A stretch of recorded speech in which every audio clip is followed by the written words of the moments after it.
Twitter on Sunday removed what it called a misleading tweet posted by a top coronavirus advisor to President Donald Trump, who questioned the effectiveness of masks to combat the pandemic. Dr. Scott Atlas, a White House advisor who's pushed back against the guidance from the U.S. Centers for Disease Control and other health experts, on Saturday tweeted, "Masks work? No."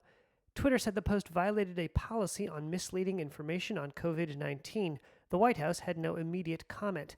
The CDC director last month praised mask wearing. These face masks are the most important, powerful public health tool we have. And the University of Washington forecasts widespread mask use could save thousands of lives.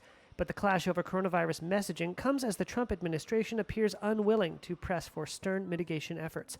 Former FDA Commissioner Scott Gottlieb characterized the U.S. response as essentially weather the storm. If you look at the White House strategy, they've come out against universal masking.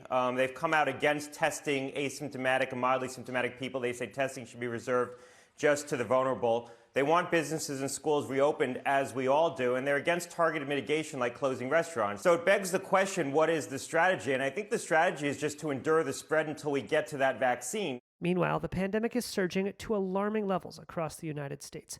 According to a Reuters analysis, the U.S. reported nearly 70,000 new cases on Friday. Total U.S. cases surpassed 8 million last week, and the worst may yet be ahead. We have 2 or 3 very hard months ahead of us.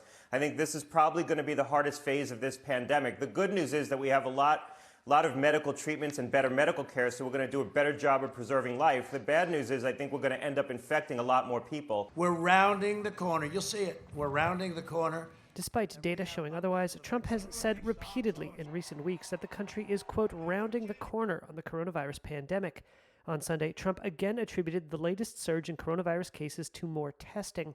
But health experts cite increases in hospitalizations and the rates at which people are testing positive for the virus to show cases are indeed rising.